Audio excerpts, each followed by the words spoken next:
Dobroveče, dragi gledalci. Večeras emisija ima da izgrmi, a zato što ova munja dolazi direkt iz Sarajeva, večeras će da bude bombastično, kao što ste i navikli.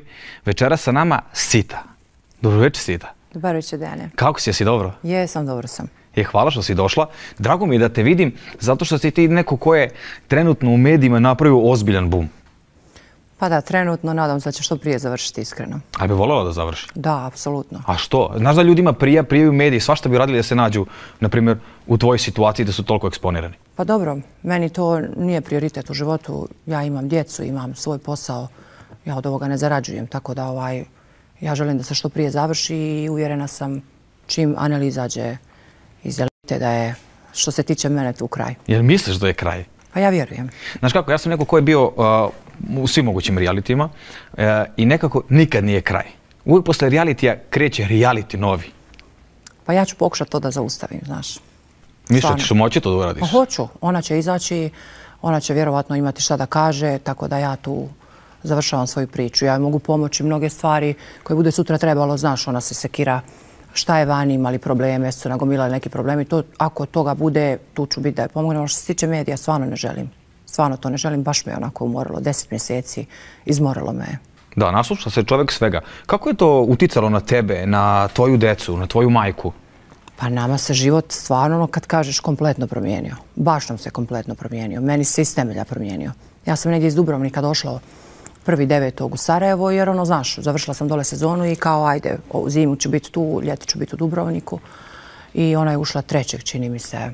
Znači, sve se naopačke okrenulo. Puno smo se, znaš, sekirali, puno stresa smo imali. Svakakvih raznih bljuvotina smo se naslušali, koje stvarno nije bilo lako nositi se s time. Jedno pola godine je baš bilo teško. A valjda smo negdje nakon pola godine navikli na to. Znaš, na sve se navikneš. Da, ogugla čovjek. Baš i sad stvarno više me apsolutno ništa ne dodiruje. Ja kad se nasmijem na neku izjavu, ljudi vjerojatno misle da ja to glumim, ali stvarno se tako osjećam jer otupiš. Baš otupiš. Tako da sad sam stvarno dobro. Ali što se tiče života, kompletno se promijenio. Kompletno. Na bolje ili na gore? Pa očistili su se za početak ljudi iz naših života koji vjerovatno tu nisu trebali da budu. To je jedna dobra stvar, ja mislim. Jer možda od ove situacije nije bilo, možda bi se još godinama to sve skupa vuklo. Tako da ja to iz svega nečeg toga izvlačim nešto pozitivno. Tako da majka, jedino se sekiram za majku. Baš ona je žena u godinama, ima i šećer i to i sekiram se za nju da sad to ne ostavi neke posljedice ili nešto tako. Ali što se tiče svega, promijenilo se na gore. Ajmo reći, uvijek će ostati ta neka priča. Na portalima će uvijek ostati neke... Da ostane neki vagon. Tako je, neke laži koje će uvijek pisati u Google. Tako da mislim da se promijenilo na gore, ali opet ja sam uvijek pozitivac i svega ovoga sam sigurna da će se roditi nešto lijepo. E pa trebalo bi. Da li ti teško kao majci i kao sestri da čitaš sve te komentare i da nekako legneš da spavaš? Mnogo teško. Znači, stvarno to je bilo nešto preteško. Znaš, liježeš sa stresom i ujutro budim se negdje oko 6:30. Automatski već te lupa adrenalin, šta se sve sinoć događalo, šta su ljudi pisali, razne poruke sam dobivala. Ja sam majka, imam 4 djece, meni je to mnogo teško padalo. Kako reaguju djeca na komentare? Stvarno tebi izlazilo sve i svašta? Pa jednostavno moja djeca znaju da je to laž i iskreno nekako su se totalno distancirali od toga. Moj sin od 20 godina, on je odmah se postavio i rekao da on ne želi ništa da zna o tome. Čerka mi ima 12 godina, ona isto. Jednostavno nije htjela da to čita ni da gleda, jer tako sam se dogovorila s njom. Meni je u biti u suštini bilo najvažnije da moja porodica zna da takve stvari su neistina, tipa onoga nekog videouratka, nekih fotografija namještenih i toga. Tako da bilo mi je naravno najvažnije da moja djeca znaju, a moja djeca su odmah znala jer nije trebalo ni da im to objašnjavam. Ali da je teško, jako je teško. Kad ti imaš djecu, to je puno teže nego kad si ti single i kad ti nemaš obitelj, mislim obitelj, djecu i to. Tako da stvarno sam prošla golgotu. Baš ono što ti kažem, liježem sa užasnim adrenalinom i budim se sa užasnim adrenalinom. Pa da, to ne smiješ ujutro da ustaneš, probudiš, uzimaš telefon. Vidiš ludilo već na telefonu. Da, šta je sad? Fazonu. Hoću li prvo da pijem kafu ili ću prvo da čitam, ne znam šta da radim. Ali sad je to sve otupila sam. Vjeruj mi da više ne otvaram poruke. Ali djeca imaju problema u školi, na ulici? Nisu. Stvarno nisu imali problema. Jer nekako, ne znam nikad mi niko nije uvrijedio dijete ili rekao nešto tvoja mama ili ovo ili ono.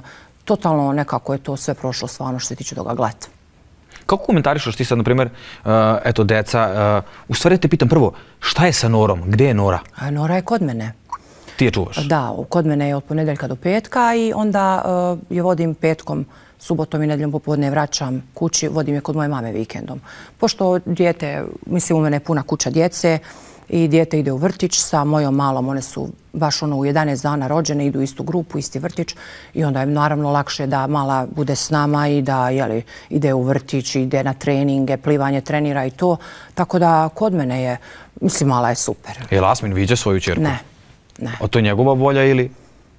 Njemu niko nije branio da viđa svoju ćerku, on je mogao apsolutno od prvog dana da viđa, da zove na video poziv. Nikad mu niko ništa nije usporio, međutim on to nije htio. On je dao izjavu da je krenuo je da vidi svoju ćerku, došao je kod Nore, a da se i ti sakrila i sebe i Noru. Negdje ste se sakrili i nije imao priliku da vidi. Ovako je, dogodilo se sljedeće. Znači on je pustio taj porno uradak svoj i rekao da sam ja na njemu i nešto kratko nakon toga je došao u Sarajevo i sve iscenirano, njega Nora ne zanima. On je tražio da vidi Noru, Nora je bila u vrtiću i ja apsolutno nisam htjela da mu dam dijete da vidi. Ja sam tada još bila, znaš, povrijeđena od toga videa, od svega toga što mi je priredio, povrijeđena od toga što priča da dijete nije njegovo, da on vjeruje da dijete nije njegovo i bila sam ne želim da mu dam dijete. Taj put mu nisam stvarno, ali sve pute prije on je mogao. Iako je mogao i iza toga da pozove Noru na video poziv, ja sam nekako njemu bolna točka. Nije on morao da zove na moj mobitel. On je mogao da zove, Nora je petak, subota i nedjelja do popodne kod moje mame. On je mogao da zove kod moje mame i da priča sa svojim djetom, ali jasno je svima da njega dijete ne zanima. Ti kad si roditelj, kad ti kažeš da sumnjaš, je li to tvoje dijete, tu sva priča završava. A njegovi roditelji, baka i deka? Ništa. To je jedna posebna sorta ljudi. Ja to nikad u životu nisam vidjela. Uzmimo u obzir da imaju unuče od, 13 godina koje je u hraniteljskoj obitelji u nekom predgrađu Linca, da ti ljudi nikad nemaju potrebu da vide to dijete. Šta da ti pričamo da za Noru koja je u domu, u kojoj je lijepo, koja je sa svojom porodicom, da apsolutno, definitivno tu nemaju potrebu. Čak njegov otac konstantno piše da je on vidio prvi dan da ta dijete nije njihovo, da njega ne zanima to dijete. Ovo je obitelj Adams je za njih ništa, vjeruj mi kad ti kažem. Znači, dotle su došli. Ma da. Znaš kako, negdje bi volio da pređemo na aktualne stvari, pa ćemo se vratiti na Asmina. Za Asmin imam posebno pitanja, zato što je to uopšte široka tema i svega ima. Zanima me kako komentarišeš sestrinu trudnoću. Anel je trudna sa Janjušem. Da. Šta ti misliš o tome? Pa iskreno, stvarno baš nas je šokiralo. Bili smo van sebe i nismo bili sretni. Odmah da ti kažem, ne mogu sad ja kažem, baš smo bili sretni. Što je trudna, nismo, mogla bi samo da lažem.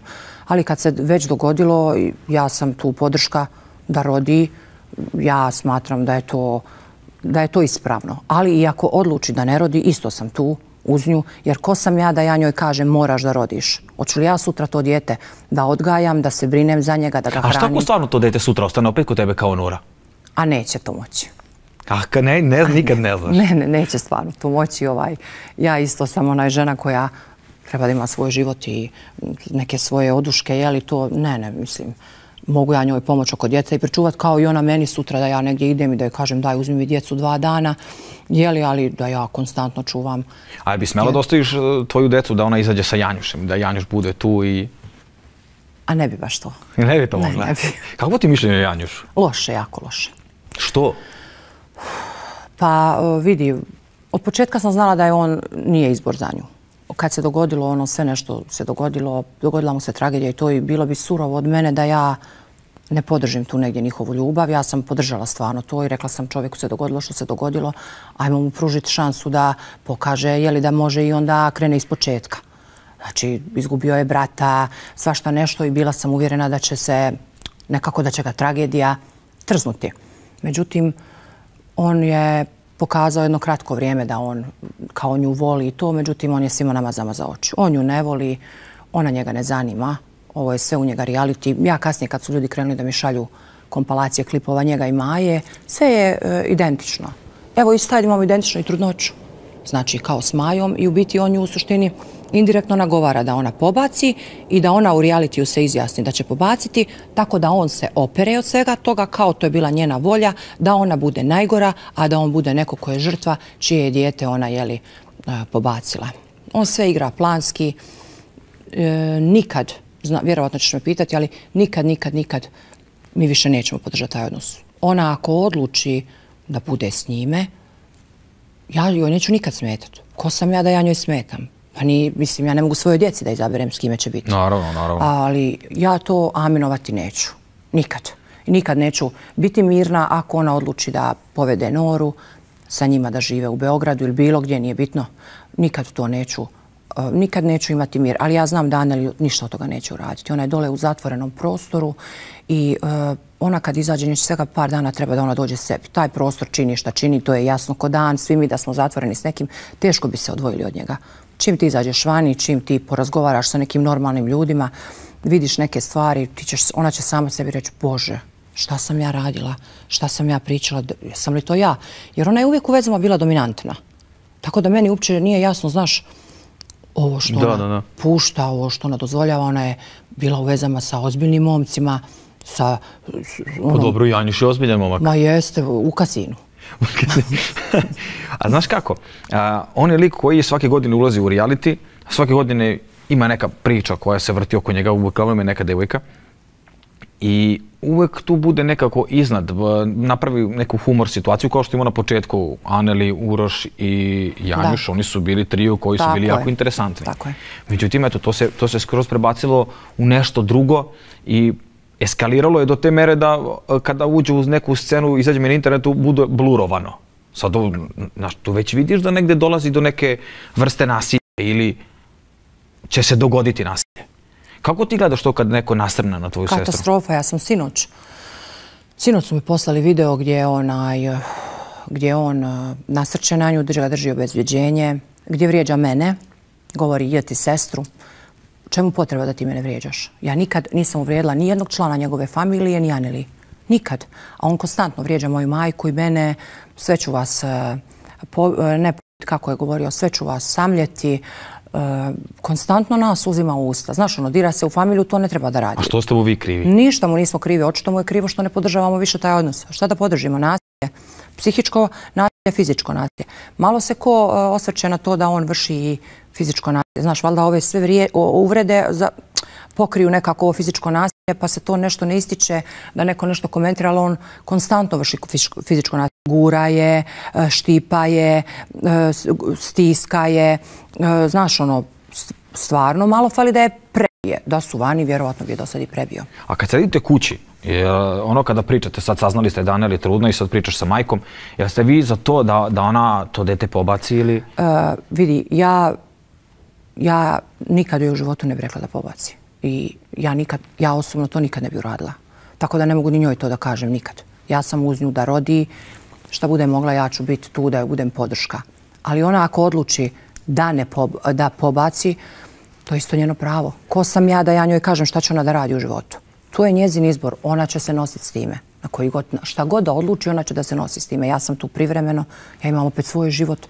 Ona će morati da gura sa dvoje djece kroz život sama. Opet i ako pobaci, morat će da živi s time da je to uradila.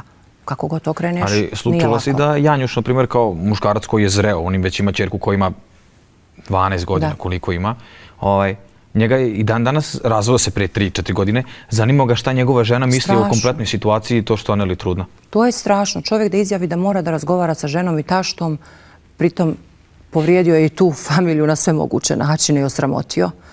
I pritom kroz reality je toliko puta i prevario tu ženu i ja im reći na neki način mu je to oprostila, ali ne bi da pričamo o toj njegovoj bivšoj supruzi. Ali hoću da ti kažem, njegove su izjave strašne. Stvarno su strašne. Ti živiš svoj život, ti praviš djecu okolo, već je Maja bila trudna, sad je trudna Anneli i ti kao trebaš da pričaš sa ženom i taštom. Mislim, stvarno, to jednostavno ne mogu da je on rekao sa svojom čerkom, pa ajde, znaš, moraš razgovarati. Neće ti čerka odluči u životu šta ćeš ti raditi. Ali, okej, objasni djetetu, znaš, sve to mora da se uradi. Da on kaže tašto je bivša žena da razgovara, ja to nikad u životu nisam čula. Nikad. Zamisliti da ja svog bivšeg muža sam zvala da ga pitam Šta ću ja? Evo imam sad nekoga s kim sam trudna, pa evo šta ti misliš o tome? Mislim, to je apsurd. Kao da nastavim ili ne? Da. Šta da radim? Šta da uradim? Da li da rodim ili ne rodim? Ne, to su stvarno paklene situacije generalno, ali on je nekako interesantan lik i onda sad ova situacija koja se dešava, ja sa moje tačke gledišta, pošto sam prošao negdje kroz reality i fake trudnoće i svašta su spremni, bez obzira što ti je sestra, da ne misliš da mislim nešto loše, negdje sa jedne strane ja mislim da je to negdje kao neki vid igre, jer danas saznaju da su trudni, grle se, sutra su već u tolikoj svađi da bi on nju, ja mislim, uvatio za nogi i udario u stomak, ona bi pobacila pa bi zadržala i onda nekako ja kao gledalac uđem u tu mašinu, ne znam šta je istina. Jer sam ja bio svedok toga da kada sam bio u prvi put u realitiju, moj brat i njegova tadašnja devojka su imali fake trudnoću. I to je sve test, to je sve bilo po PS-u, znaš. I onda ja iz prošlog nekog iskustva sumnjam u svako. Jer imate vi dozu sumnje kao, možda je naš reality pa možda je igra. Ja bi volila da igra. Mi bi bili najsretniji da igra. I znači da nije trudna i da ne mora ni da čisti ni da ima ikakvu povezu. Mi bi bili stvarno najsretniji. To bi meni bilo takvo olakšanje da je meni neko šapnuo opusti to, znaš, to je igra, opusti se. Ali stvarno nije jer u kontaktu sam jeli sa ljudima koji su je vodili i doktoru i to sve jer sam se brinula zbog tih nekih lijekova koje je pila. 100% je trudna. 100% je ona trudna. Kažem ti opet, ja bi stvarno volila da je to igra i bilo bi mi ono baš drago, ali ne, trudna je. Trudna je 100%. Znači 100%? Jest. Ti kao sestra imam osjećaj? Da, znam 100%. Znala sam prvi put kad je rekla da je kasnije, ja sam odmah rekla ona je trudna. Nadala sam se da nije, ali sam odmah rekla ona je žena koja je već bila trudna i koja zna kako izgleda trudnoća, tako da znala sam, eto, nadala sam se da griješi, ali nije pogriješila. Šta je tu je? Dijete je Božji dar, to Bog tako da i ako se rodi dijete, dobrodošlo je kod nas. Svakako. A šta misliš to, imala je seks pred kamerama? Jesi mislila da do toga neće doći? Jesam, mislila sam. Kad je ulazila, kad je već nas dovela pred gotov čin, šta smo joj rekli, to je nikakve veze i odnosi ništa. Obećala nam je, to je baš obećala, međutim, nije ispunila obećanje, ona to zna i zato ona svako malo plače. Ona zna šta je ona nama s time uradila. Mi inače imamo baš onako velike predrasude prema tome. Te odnose u svojoj kući radi šta hoćeš. Znači, ali te po realitiju i to uvijek smo komentirali. Katastrofa, šta rade, kako ih nije sramota. Da. Znaš ono, jer imaju oni kući familije i evo, moja mama pogotovo, ona je baš onako puna tih nekih predrasuda. I evo, dočekali smo to, ona to zna. I zato ona svako stalno ima s njime probleme. On svaki dan to traži, ona njemu govori da neće i kad ona neće, on joj pravi probleme, svađa s njom, izbaciva je iz rehaba. Ma, on je čudovište. On bukvalno nju prisiljava. Tako je. Preksinoć je došao u krevet, kao ajde da se pomirimo, neka spika, znaš šta, samo da je odvede u rehab, da on zadovolji svoje potrebe i sutra da je opet izbaci iz rehaba. On je stvarno čudovište, čovjek je čudovište. Je ona generalno tako da je popustljiva ili ona imala kao zid neki gledaj, ona je gard? Prije bila stvarno jaka onako, ali ovo kad je sa ovim Asminom bila, on je stvarno nju psihički i iskoristio i izmaltretirao, manipulirao s njom i znaš, dogodila se kasnije situacija, prevario se Stanijom, ostavio je, otišao je. Ona je baš puno patila. Ona je u reality ušla iz inata. Ja sam u to sigurna. Sjećam se te priče kada je bilo. Ušla je iz inata, jer znaš kako ti je to krenulo? Ona je to sve, mi smo to saznali da je on sa Stanijom i to, jer on je objavljivao te neke storije na WhatsAppu, ali samo da ih ona vidi, znaš. Nisu drugi mogli vidjeti. Mi smo provjeravali, mi ne vidimo, ona vidi. I ona je ubrala da je to Stanija, zgrade, one zgrade u Miami, znaš kakve su, vidlo se u onim ogledalima, na očalama, znaš, svaki detalj si gledao. I kada je, ona više nije mogla da izdrži, ako je ona ušla u reality, ona više nije mogla da izdrži, ona je htjela da to da u novine i jedna novinarka koju je ona kontaktirala je rekla stani, daj da nešto kao provjerim pa da vidimo šta ćemo. Međutim, ta je novinarka iskontaktirala vjerovatno produkciju i nakon par sati ju je pozvala i pitala je bi li ti ušla u reality. Pa vas pitala za savjet tada? Ili ste vi znali samo kad je potpisala? Ne, mama je znala. Kad je išla potpisivati ugovor, mama je išla s njom. Došli su oni u tu Bosnu da potpišu ugovor. Tako da ja nisam znala ništa. Tebe su krili? Od mene su krili. Ona je mene 39. nazvala i rekla mi ja sad sutra putujem za Sarajevo, pakujem se, selim. A ona mene zove i kaže, znaš, ja ti moram nešto reći. Evo, kao ja mislim, ne možeš ući, moram ući, ja sam potpisala, ja moram da uđem, ja te samo molim da mi budeš podrška. Čisto, znaš. Stani, tad se svedeš, ti si bila upućena u situaciju Asmin, Stanija i Aneli, sestra. I ona tebi nije rekla, ali negdje već planirala da ćeš ti čuvati Noru, tako li nije mogla njemu ostaviti? Pa nije mogla njemu ostaviti, znači, nikad mu ne bi ostavila dijete. Prvo, on njega ne boli briga za dijete. On nema ni u sebi ništa kao otac, znaš, nešto. Mislim, to se vidi oni svi kao cijela porodica da nisu normalni. Da nemaju to u sebi, razumiješ uopće. Znaš, mi kao porodica, mi se isto posvađamo i naljutimo jedni na druge, ali ginemo jedni za druge. Znaš, nikad neću poći blatiti svoju sestru ili brata ili majku. Hoćemo mi između sebe reći, vidi šta je uradila, vidi šta mi je rekla, vidi šta mi je napisala, ali da ja idem okolo da blatim kao što oni rade. Njegov otac njega blati na sva zvona, znaš, oni su takvi, njima je to normalno. On svoju sestru blati na sva zvona, ja sam o njegovoj sestri uvijek imala najgore moguće mišljenje, jer on dok je bio sa Aneli pričao za svoju sestru da ima vas da par muškaraca tu kao sestru gasio, sestri cigar od ruku, sestra ga Asmin za svoju sestru? Da, sestra ga prijavljivala na policiju, otac ih izbacio iz Bihaća, iz kuće Aneli i njega za Bajram. Znaš, pobio tamo, mislim, to je znaš, koji vašar, to je katastrofa, razumiješ. Tako da, to sam pošla da ti kažem, ona je to mene dovela pred gotov čin.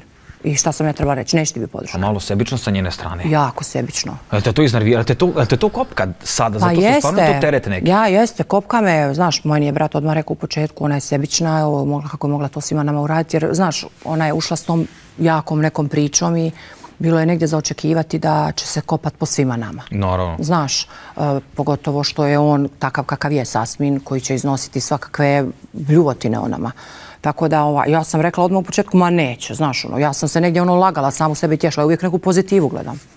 Međutim, krenuo je haos. Ispalo je sebično, ali ona je moja sestra, ja nju volim, ja za nju bi bubrek dala. I ja ću uvijek stajati uz nju, pogotovo kad joj je nanesena nepravda. Mislim, ti si na njoj nepravdu ostavio si je kod Đukelu. Nije on, znaš, bio gospodin i rekao njoj, imaš pravo da je ostaviš ko ti brani, ali nisi ko gospodin došao i rekao, slušaj, ja tebe više ne volim, ja sam se zaljubio, evo, šta treba, ja ću uraditi, šta god treba, samo, znaš, daj mi moju slobodu, nemoj mi smetat, kao što bi ja uradila. Svom partneru rekla, vidi, tako i tako je, mislim, šta da radim, ne mogu stilu biti s nekim, jel tako? Naravno. A on je nju kod Đukelu ostavio, vrijeđao je, govorio je da će umreti od najgore bolesti, govorio je, pogledaj se na šta ličiš, izgledaš kao grob. To je sve bilo pre realitija. Da, prije što ona ušla. A kakvi ste vi bili sad? Aneli ušla u reality, jeste vi bili u kontaktu s Asminom? Sad ću ti reći. Onu noć kad je ona ušla u reality, mi smo se u mene u stanu skupili i čekali smo njen ulazak jer smo samo, znači nama ni najbliži članovi porodice nisu znali do pola sata kad će početi program. Da. Jer ona prva ulazila i tad smo rekli. I tu smo se svi, znaš, dođi da gledamo, šok smo, su svi šok doživjeli, mi smo se skupili i njen ulazak je bio. I u momentu kad je njen ulazak, znači bio kad je pričala i to, zvoni telefon mome rođaku, našem rođaku. Zove ga on je bio u Crnoj Gori sa Stanijom. On ga zove i kaže, jesi ti znao ovo, mi ga slušamo na razglas, da ona ulazi, govori, ovaj rođak nisam. I mi smo, kaže, šokirani. Kao šta ona ovo priča, vamo tamo, i ovaj rođak govori, pa šta priča? Pa priča šta si uradio, mislim, nije ništa slagala, jel? I tu znaš, kao neka frka, vamo panika i tu su oni završili poziv. I nakon možda dan, dva krenula je havarija. Havarija je krenula. Da, to je krenulo na ludilo. Tako je. Ja sam od njega tražila samo da prizna dvije stvari. To je bilo da ih je hodža vjenčao i da je do zadnjeg momenta živio s Aneli Norom, jer on je govorio da oni godinu dana ne žive skupa. A na TikToku su postojali svi mogući dokazi da su ljudi do zadnjeg trenutka bili skupa. Jer Aneli je često objavljivala njihov život. Videa, putovanja, sve. I tu njega je bilo na 80% video zapisa, koje, ne znam, možda ajde, neke na 60%. Tako da ja sam samo rekla, daj čovječe, priznaj.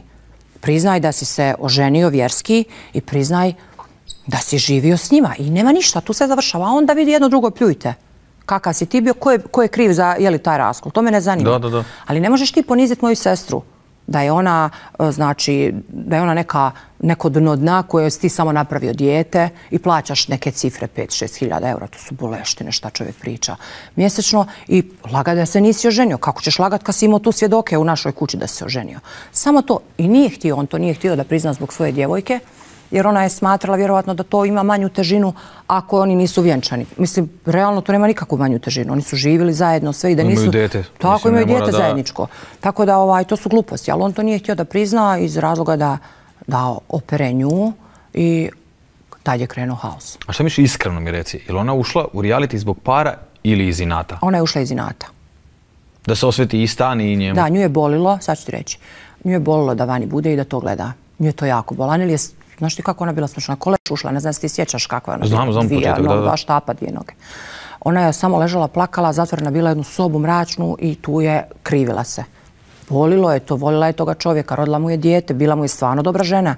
Sve ono što nije nikad radila možda drugim partnerima i kuhala i čistila, znaš, i dočekivala ga, živjela je u Lincu, ne zna jezik, nikog nije gore ona imala. I nju je to pokidalo. I ono što ona ušla, ona je stvarno, mislim, to je moje mišljenje, da je ušla iz inata, da se osveti, a i da se skloni, da to ne gleda, jer kontala je proće mjesec i to ću preboliti, a ušla je novom dželatu dole. Znači, Janjuš je dželat, samo se prešao. Koji ti je bolji? Janjuš ili Jasmin? Jasmin je nenadmašljiv. Njega neće niko moći nadmašiti u zlu i užasima koje je uradio. Ali Janjuš je isti potencijal kao on. Sve ovo što je Jasmin uradio, sutra možemo očekivati od Janjuša također. Tog sam mišljenja. A šta mi zalbi stani, sad, na primjer, kad se iscedi ova priča, pređe da bude sa Janjušem. I Janjuš uradi isto sve kao Jasmin. To bi bilo baš lijepo. A šta viš? Viš, nije mi to palo na pamet. A šta misliš, što je Stanija ostala s Jasminom? Jel misliš da tu postoji neki razlog onako ogroman? Postoji ogroman razlog. Ljubav ili interes? Nema tu ljubavi i tu više nema interesa. Jer ona je vidjela da on nema taj novac koji je on pričao da ima. A juče je pokazao? Pa jest, one lažne eure. Ja kupim za 50 eura kesu ovih vrećicu, znači eura lažnih. Pusti me one priče, molim te. Ja znam da čovjek nema ništa. Razumiješ? Što se tiče Stanije, ona je s njime dok ovaj reality ne završi i možda još vrlo kratko dok narod pita prođe, jer kad bude, možda znaš, ovo se završilo, to će ima puno manju težinu njihov razlaz. Ona je vjerovatno shvatila ko je on, šta je on i ona očekiva negdje sve ovo što se dogodilo Aneli i nama, da će se dogoditi njoj i njenoj porodici. Lako je kad tebe neko gruha, ali kad ti gruha porodicu, to je puno bolnije, znaš, kad ti neko dira brata, sestru. Ja i moj partner kad se svađamo, on mene može da vrijeđa, ali kad mi dira mamu, tatu, sestru, brata, to je već veći nivo. Znaš kako to boli, razumiješ? Tako da mislim da se ona boji toga i ona traži situaciju kako da njega riješi, ja sam u to sigurna. Ali bilo je situacija, brdo situacija gdje ona mogla da se riješi Jasmina bez da bude osuđena i da joj kažu ali se ona boji njega. Šta će on iznositi o njoj i njenoj familiji, o njenom bratu, o njenoj majci. Znaš, toga se ona boji. Misliš da sakupi neke informacije? Pa on će lagati. Ako im nema šta da kaže, on će izmišljati. Znaš, on se što ko padne na pamet, on kaže. Ja sam ubijeno. To sam htio da te pitam. On je rekao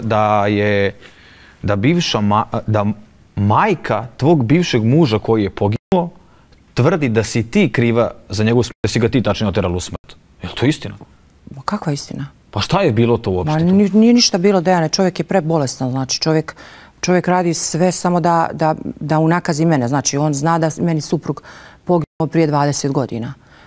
On je iz te situacije izvukao situaciju da sam ja kriva za smrt. Na koji način? Nikad mi nije rekao na koji način sakriva, ali ajmo reći, jesam li, kaže, ti si ubila ga. On je sinoć rekao da sam ja ubila čovjeka. Pa čekaj, na koji način sam ga ja ubila? Moj bivši muž je poginuo. Mi smo bili u braku oko 1,5 dana. Moj nazdravlje mome sinu, rodio se moj sin, imao je 2 mjeseca. To je taj prvi sin? Tako, to je moje najstarije dijete. I čovjek je sjeo u auto, krenuo je za Split, jer on je bio iz Splita, ali radio je u Dubrovniku, radio je u specijalnoj policiji.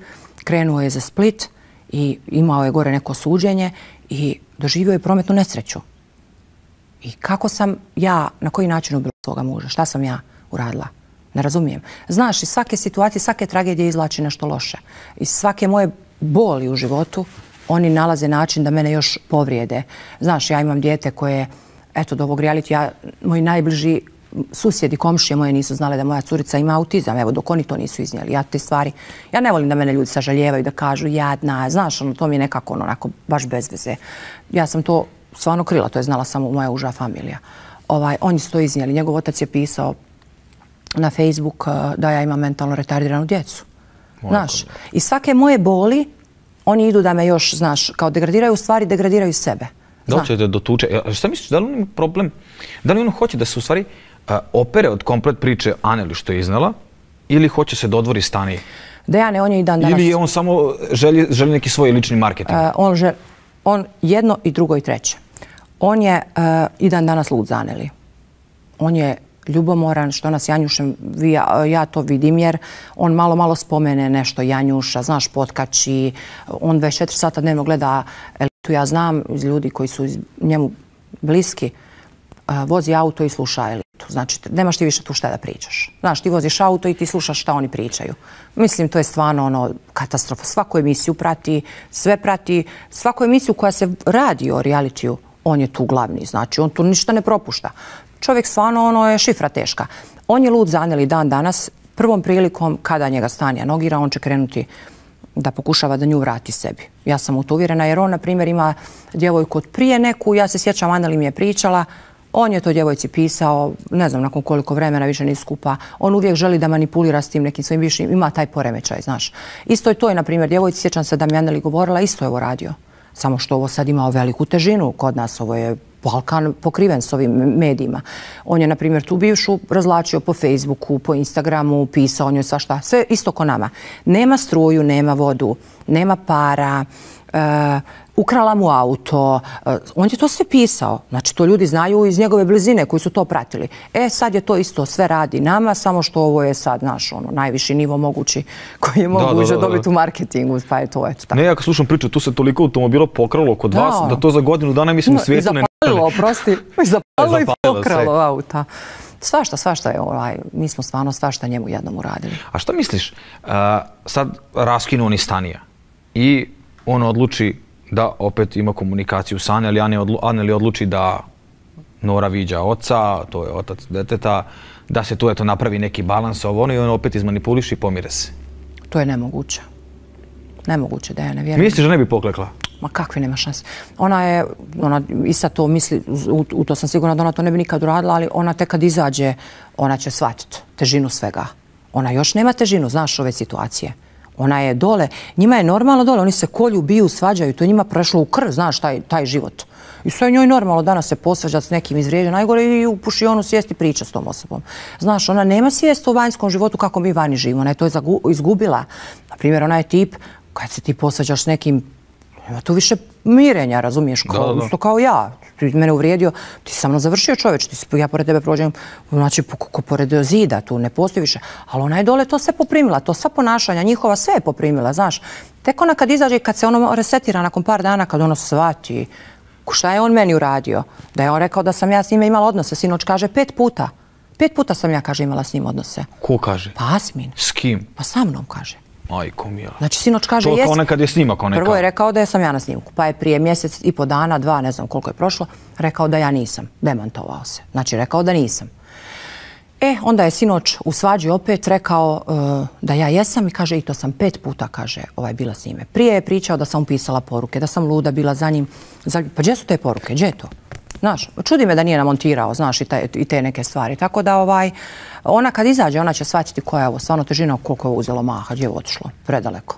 Čak i one fotografije, ne znam jesi vidio ono što je namontirao, nečiju glavu, tijelo, nešto. Vidio sam. I to isto, kao ja se prodavala prije 18 godina. Kad mi je sin imao 2 godine, ja sam, kaže, negdje u Švicarskoj radila, upatio se Švicarske. Nikad u životu u Švicarskoj bila nisam. Da, bila je priča da si ti u Švajcarskoj snimala ljude koji dolaze, koji ono kao... Kao kod prostitutke. Da, kod prostitutke, da, i ucenjivala si te ljude koji su dolazili da poruči seksualne odnose. Evo ovako, znači, prvo nikad u životu nisam bila u Švicarskoj. Druga stvar, kako sam ja tolike silne ljude ucenjivala, ja živa još, ja ne znam stvarno kako me neko nije unakazio bar. Ono, znaš, da me neko bar prebio, nešto tako. Pa imaš na kaseti, ne smiju, kao, znaš? Da, kao ne smiju. Znaš, ono, toliko ja ljudi ucijenila, toliko sam ja tako zla uradila, toliko kriminalnih radnji, ubistva, auta u dijelove prodavanja. Ja dana zatvora nemam. Ma što ima potrebu to? Pazi, jel on veruje u to što priča ili on mora da izmišlja. Mora da izmišlja, ja ti govorim, on je takve slične stvari, samo je ovdje malo još to više dodao, pričao je za svoju bivšu djevojku. Isto mu je ukrala auto, isto je živio socijalne pomoći, isto nema šta da jede, on je nju financirao, on je sve njoj kupio, znaš. Ista ta priča, pa kao rekao je, pa Sita ima, kaže, mojih para, ne da vam pare za Noru, pisao je to. Ne da vam pare za Noru, Sita ima mojih para, obezbijedila sebe i djecu do kraja života, kaže.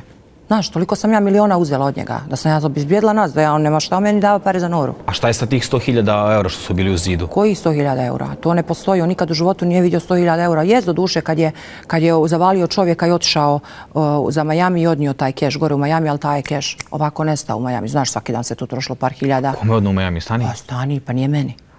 Pa nije ni Stanija blesava. Pa, naravno da nije, ona je izvukla tu korist. Samo što će to, znaš, izaće to njoj na nos, vjeruj mi. Jel misliš da će izaći na nos? Da, da. Negde sam čitao da ona je svakakve komentare pogradne imala i za tebe, i za decu. Kako komentarišeš to? Očajno. Gostovala je u nekoj emisiji, sjela je tamo i počela je da lupeta. Da ja imam 4 djece sa 4 različita čovjeka. Evo sada pojasnimo tu situaciju. Ja imam 4 djece sa 3 čovjeka. Znači, moj prvi muž je poginuo. Drugu čerku sam dobila iz veze jedne, iz jednog odnosa. Znači, nisam ni bila udata, ni živjela s tim čovjekom. Imali smo vezu, ja sam ostala trudna i naravno da ću roditi svoje dijete. A druge 2 curice imam sa čovjekom s kojim sam bila do nedavno u braku. Evo i taj se brak raspao zbog cijele ove situacije. Mislim da je on valjao, ne bi se on raspao zbog ove situacije. Dobro, znači utjecalo je reality. Jeste, utjecalo je. Tako da to je laž. Onda je rekla da moja djeca ne znaju kojim je tata, koga zovu tatom. Znaš, takve stvari. Ja nikad svojoj djeci u kuću nisam dovela nekog momka, nekoga, osim ako nisam s tim čovjekom se vjenčala ili dobila s njime djecu, kao što sam sa svojim mužem, jeli, što sam s njime rodila djecu, dovela ga svojoj djeci kući. Nikad prije oni nisu vidjeli nekog muškarca, nešto. Nikad se to nije dogodilo. Tako da oni kažu, znaš, dolaze tu, vjerovatno je to bilo u fazonu, dolaze tu razni muškarci, djeca ne znaju kojim je tata. Znaš, vrijeđala mi je djecu. Noru je nazvala cigančetom zbog toga što je mama došla dole u zaneli za Novu godinu i znaš kako ti je u Bosni običajno. Kad vide malo slatko dijete, onda ti znaš, prije bi ti dali bombone. Znaš, evo bombona, znaš, ljudi je sretnu na čarši ili nije bitno. Evo 2 marke, znaš, to je u Bosni taj običaj starinski, znaš. Tako da, mama rekla dole sestri, svi su oduševljeni s njom, pretrčala je maraton, ne znam, kad je ko vidi, daju joj marku 2, ljudi, znaš, to, se kome treba marka 2. Ja sam onda na osnovu te priče rekli da Nora prosi po tramvaju. Jer je moja mama nju ukrca u tramvaj kad je ona kod nje kući i ona nju vozi s tramvajem, neđe idu. Pa šta, moja mama ne vozi? Kakve to veze ima što dijete vozi tramvajem? Koliko Nora ima godina? 3 godine ima dijete. Tako da, znaš, svega svi... Stani, ona sama ide tramvajem? Ne, s mojom mamom. Aha, rekao, nije vozi 3 godine, zamišljaju onako malo. Ne, nego, znaš, ona je preko tjedna kod mene, ali ja kad je odem vikendom kod mame, one kad negdje izađu u grad, ukrcaju se u tramvaj, razumiješ? Neka taksi, neka tramvaj, kao kad, dijete voli da se vozi tramvajem. I onda je mama to njoj ispričala dole i ispalo najgora na svijetu. Mala se vozi tramvajem. A šta misliš, da li Stanija to koristi kao, sve hoće da iskoristi kao neki lični marketing i da privuče svu pažnju nekako na sebe ili je stvarno toliko i ona negdje otišla, skrenula s puta? Skrenula je, ona se pogubila u cijeloj ovoj priči. Znaš, ti kad lažeš, ti kad nisi čist u nekoj temi, ti moraš da se gubiš. Evo kako se ne gubim ja. Ja se nikad nisam izgubila. Ali ti nisi ni gostovala nigde? Ja sam davala izjave, ja sam se uključivala, znaš... Dobro si izdržala. Ja sam se stvarno čuvala za kraj. Ja, znaš, ja imam djecu i meni nije baš lako doći u Beograd ili bilo gdje i ostaviti djecu. Evo sad sam ih ostavila, znaš, nije mi baš sve jedno, ali okej, s mamom su mi. Sigurna su djeca, razumiješ. Tako da, zato nisam i gostovala, ali sam se čuvala za kraj. Rekla sam ja ću pred kraj da dođem, da odradim ta gostovanja i da kažem što imam. Ali ja od početka isto pričam. Ti mene ne možeš uhvatiti ni jednom momentu da ja nešto krivo kažem. Zato što se ja vodim samo istinom. Znaš, a on se boji gostovanja, zakaziva emisije, otkaziva emisije, jedan put priča ovo, drugi put. Točno se vidi da je čovjek baš onako patologija teška. Znaš kako ja sad kad sedim i sad dok pričam, prolaze mi kroz glavu razne stvari, ja sam nekako bio u realitiju dosta dugo, ispada mi nekako da, sad neću da zalazim u to da li Aneli viđa Noru ili ne, ali nekako mi je preteško da je njoj inat bio veći nego da proba da pogura to dete, da bude uz dete. Ispalo da je otišla u reality iz inata prema Asminu i Staniji, a ostavila si dete kod sestre koja već ima 4 dece i, znaš, 10 mjeseci, nije to kao 2-3 mjeseca, pa ajde, znaš, napravi se, nije to neki period. Ovo je baš Dobro, ogroman ona je period. onako brzopleto donijela tu odluku, znaš, nije baš onako bila histerična. Ona je bila u stanju polusvijesti. Meni je to sve kad si ti u takvom stresu, znaš, doživjela sam i ja te neke raspade veze i nešto, znaš, uvijek si tu u polusvjesnom stanju i radiš stvari koje nikad ne bi radio, znaš. Tako je i ona donijela tu ishitrenu odluku i otišla. Ona je ostavila dijete meni, majci, ona zna da je ostavila dijete u najsigurnijim mogućim rukama. Ona zna da dijete živi ko kraljica, da je ona sve po PS-u, da se ide na vrijeme spava, da se ide na treninge, da se ide u vrtić, da jede kako treba da jede. Znaš, da je, kad je bolesna, da je to liječi se kako treba, znaš. Ona je, što se toga tiče, vjerujem mi, prst u uho. Njoj fali dijete, ali malo ko baš ima nekoga poput mene koji je stvarno posvećen maksimalno djeci, znaš, i za koga ona zna da tu nema. Znaš, ja sam tip, djeca su u vrtiću, ja pošaljem teti u vrtiću poruku, je li sve okej, znaš, znaš, opet i tu sam i onda ona, znaš, ima prst u uhu što se toga tiče, njoj fali mala, ali zna da je dijete apsolutno u sigurnim rukama i mogla je tako, znaš. Dobro, ona zna da je Nora u sigurnim rukama. I svaka ti čast na tome. Jel pita nekad Nora nešto? Jel pustiš joj evo mame na TV? Da, ja na mobitelu gledam. Ja pred djecom ne volim to da gledam, onu vrisku iz Kiku, ali kad mi pošalju neki klip, znaš, požurim da pogledam, znaš šta je, pa onda ona mama. Znaš, mi smo to njoj objasnili, mama je na poslu, mama radi, mama će zaraditi puno para, pa ćete vi ići tamo, vamo, bazen, ovo, ono, znaš. I tako ona. I sad već... Jel pita kad će da dođe? Da, sad već pred kraj mi joj govorimo još malo dana, mama dolazi. Znaš, cijela je ono je... Sad ne možem da joj pustiš, sad kako ti je Aneli u kadru bluruje. Nije dobro nikako. Ne valja, dođe potencijalni očuh, znaš ono? Nemoj, molim te. Dobro, to su stvarno neke teške situacije. Ja sam neko iz reality rekla si da će trebati par dana da se resetuje, ali ja ti sa moje tačke mogu reći da je to neizvodljivo. Koje? To je, znači, evo ja sam izašao pre 2,5, 3 godine iz reality, ne znam nisam. Ja sam tek sad na nekih 60-70%, ja sam se skroz distancirao od reality, znači niti ga gledam, niti ga komentarišem, ništa, osim što vodim emisiju i kada mi dođu ljudi koji su bili u realityu pa uradim neku retrospektivu, ali još moram da dolazim sebi. Pa to kažu stvarno ljudi, još sam gledala nedavno jednog, čini se ona Edo Fetić je bio negdje gost i čovjek kaže koliko je godina prošlo da se još nije oporavio od reality. Gostovali kod mene je bio. Znaš, ne mogu da vjerujem, znaš kako to tako ostavi taj neki, baš utisak, ali znaš šta ja kažem, par dana se resetuje. Što se tiče Janjuša? Ne može, ali ide emisija, ide komunikacija sa medijima, oni će da gostuju svaku noć u emisiji, interesantni su, gostovaće ponedjeljak, četvrtak, nedelja. Non stop će biti to spajanje, njih dvoje će biti uglavnom u emisiji i menjat će se neki random likovi, kao statisti. Ali oni će biti zato što će ta priča opet da vuče, pazi, to je opet neka životna priča koja uključene su porodice, deca, prijatelji, familije, rođaci i mrtvi živi. I saobraćajni znak i semafor i sve je uključeno tu i tome nema kraja. Evo ja se nadam da griješiš pa da znaš da će ona to shvatiti jer vidi ovo, znači vidi čovjek, ja ne mogu da ona kao da je u ludilu. Čovjek je neki dan priča da treba da mu da 10.000 eura čim završi reality. Ko kaže? On.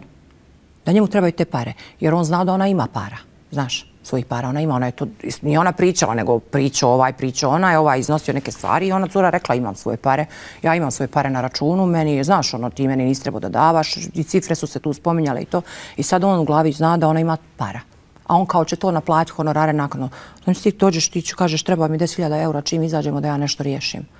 Znaš, i ona to stoji i gleda. Ja znaš, ja kontam, da li ti uopće shvaćaš da taj čovjek tebe samo želi da iskoristi, da ti izvuče novac i da te nabije nogom guzu kao što tvamo se te koristi za ove, znaš, potrebe, pa te izbaci iz rehaba, tako će te vani koristiti za financije, jer on to ni ne krije.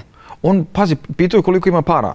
Nije on nju pitao. Dogodila se jedna tema u koju su znaš, unijeli pitanja novinara šta je bilo već dole i znaš, nju je pitao neko od njih gore u studiju koliko je li istina da si imaš te neke pare, nešto što je ovaj iznosio, znaš i to. I onda ona rekla da, imam te pare, ja sam te pare dobila kako sam dobila, znaš, i sad on zna, razumiješ, da ona ima neku cifricu.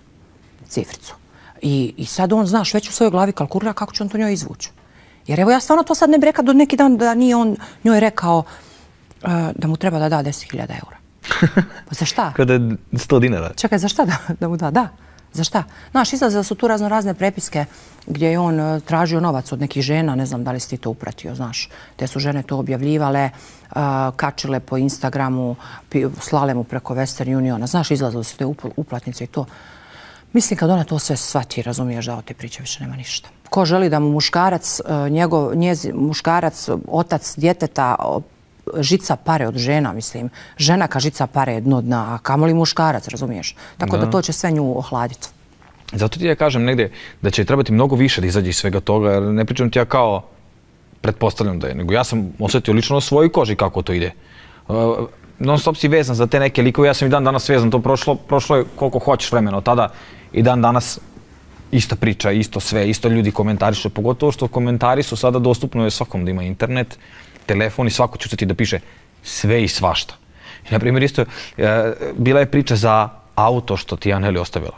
Nije ona meni ostavila auto, to su gluposti Dejane. Pa i ispričala. Ma da, ona je kupila auto, ta firma je bila... To je rekao kada su se suočili.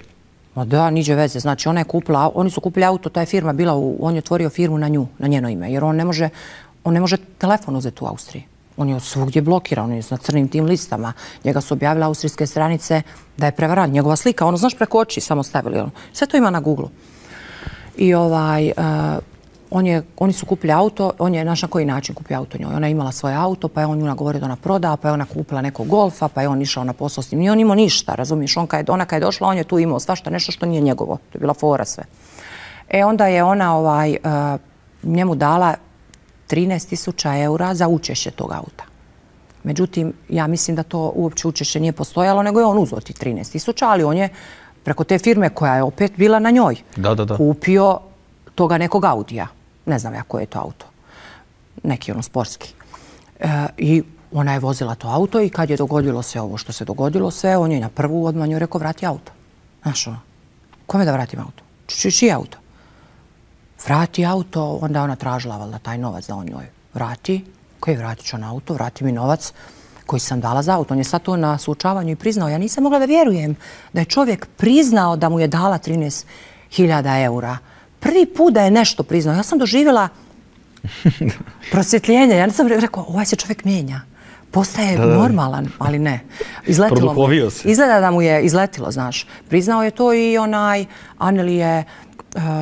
Aneli je rekla kad izađe iz realitija da će ona s njime riješiti na koji način će oni to auto da riješe, jer on, ako želi auto... Pa dobro, ona ga je faktički i platila. Pa platila ga je to auto od 20, ne znam, 1000 eura, on je rekao 50.000 eura, to su laži, znači. Treba zagooglati i odmah ćeš vidjeti koliko auto košta. Ja sad ne znam da ti kažem model auta, ali znam da su mi rekli da je oko 20.000 eura to auto. Tako da znaš, on je to auto uzeo na leasing i onda je tražio da mu ona vrati, a ona pola auta već platila, znaš, i tako te neke fore, i onda je kao bila priča, ja prodala auto dijelove. Šta sam ja automat? Ne razumijem. Palim auta, prodavam auto dijelove, ubijam ljude, kradem pare iz štekova 100.000 eura. Gdje su ti štekove 100.000 eura? Ne, znaš, pogubio se. Baš se pogubio. Kako ti je bila reakcija kada si prvi put upoznala Asmira? Jeste ti mogla da ga provališ ili onako namestio dobru situaciju da se uvuče u familiju? Nikad on meni nije mirisao, ono što se kaže, znaš. Imate neke zle oči, znaš, kad priča ne gleda u oči ljude i odmah tu vidiš da tu nešto neštima. Nikad mi nije ni bio par za nju. Znaš, ona je zgodna, cura, lijepa. On je nikakav. Razumiješ? Mi smo, ja i mama smo vas zagovorile, Bože, sad čovjek kakav je. I govorile smo njoj, vi niste par. Ona je govorila, dobro, ja njega volim, znaš, ja sam se zaljubila vamo tamo i okej, to i razumijem. Svačaš, zaljubila se u nešto si se zaljubila. Ne znam u šta, ali to je tvoja stvar, razumiješ? Ali pokušao on tebe da muva? Ne, ma nikad u životu. Nikad, Dejan. Ovo sve ono što priča, ovo su boleštine. Pazi, kako si reagovala kada je izbacio taj snimak gdje je rekao da si to ti na snimku? Znači, to mi je bilo najgore nešto što mi se dogodilo kroz reality. Znači, on je neke 6-7 navečer bilo kad je meni poslan taj video i govorio, ne mogu vjerati kao pornič i mi odmah govorimo, čovjek pustio sam. Znaš, hoće da bude mega popularan, Kim Kardashian, razumiješ? Ja govorim, ne mogu da vjerujem da toliko možeš biti bolestan, da pustiš, prvo da imaš uopće privatni pornič. Ti si meni bolestan. Drugo, u toj prostoriji bilo još muškaraca. Znači, imate prostor trenutku imate tu 3-4 muškarca i vi to snimate. Kako te nije sramota? Ti pokazaš kakav si ti odron kad ti pred svojim drugovima možeš da imaš seksualne odnose. Mislim, to je boleština teška. I onda on priča o nekome ko ima seks u realitiju. Mislim, on će nešto pričati. Pustio je svoj video i bilo je negdje 7 navečer, dan prije bio Norin rođendan. Sve to se nešto nama nakupilo tih dana, baš bilo teško. I meni mama zove i kaže, Bože, šta je uradio? Mi zgroženi. Sram me zbog djeteta, znaš. Koliko god ja njega ne mogu smisliti, meni je žao zbog Nore. Znaš, ne želim ja... Ružno je da Nora ima tatu koji je pustio svoju golu guzicu u javnost. I kaže meni mama, sad ćeš vidi kad kaže da si ti s njim na videu. Ja govorim, daj, nema šanse. Ja stvarno nemam, znaš, tako mozak, da ide tako daleko kvaran. Znaš, to mi je negdje kao da kažeš da ćeš brat i sestra da su imali odnose. Vjeruješ li ti to meni? Jer on je meni član porodice bio. On je muž od moje sestre bivši, on je otac od djeteta toga. Znaš, to je meni kao da si 2 člana porodice da kažu da su imala odnos. I krvna, vjeruj mi. Ja sam ti negdje legla, meni vidim vibrira telefon, ludilo znači. Ja telefon uzimam, meni svi pišu poruke, pali na TikToku, on na jednoj emisiji tamo u TikToku. Ja palim, on kaže, jeste, Sita je sa mnom na snimku, kao ukrala mi je pare. Prvo je tako priča, ukrala mi je pare. Kad je ukrala pare, ja sam rekao, aj sad ovo. Znaš ta neka priča, fraza. Mislim, haos. Bože dragi. Majke mi, ja sam preplakala, ja sam dušu isplakala. Znaš, Dejane, znaš da to ljudi ne vjeruju, ali oni koji ne vole Anneli, oni će vjerovati. Neće ni on vjerovati, ali će te vrijeđati. Znaš, pročitaš komentare, razne, ljudi ti pišu.